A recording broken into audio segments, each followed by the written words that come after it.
Hi guys, this is Marwell with TMEC, bringing you another short tutorial video. And for today, our topic is one of the biggest challenges of non-native English speakers. And this includes me big time. This is called pronunciation. Did I say it right? Pronunciation. We are here at the Sky Garden of our building. On my left side is the Burj Khalifa.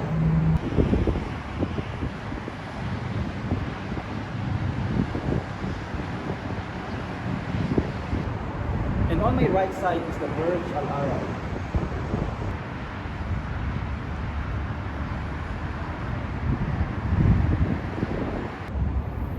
For purposes of our discussion and for tourism promotion, let us refer this side, the Burj Khalifa, and this side, the Burj Al Arab. And going straight to our topic, we review some long and short vowel sounds. On the Burj Khalifa, you can see this symbol, which means long O. And on the Burj Al Arab, you see this symbol, which denotes short O. Let us consider some words with a vowel O sound that are usually interchanged.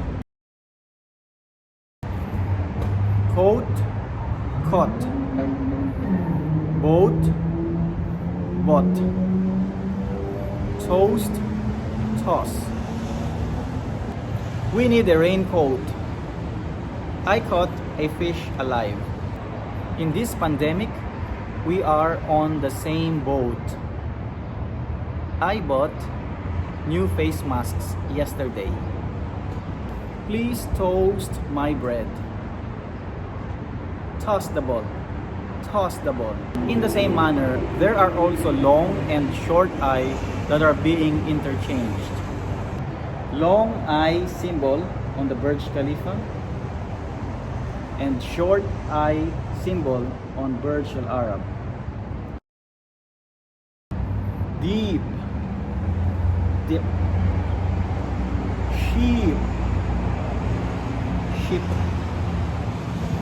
Sheep. Sheep. This well is deep. Here is your mayonnaise dip.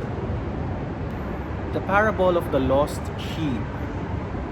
The captain of the ship is his father. I prefer to buy cheap things. This is my favorite cheap snack. Thank you for watching, and please watch out for the next video for the similar topic.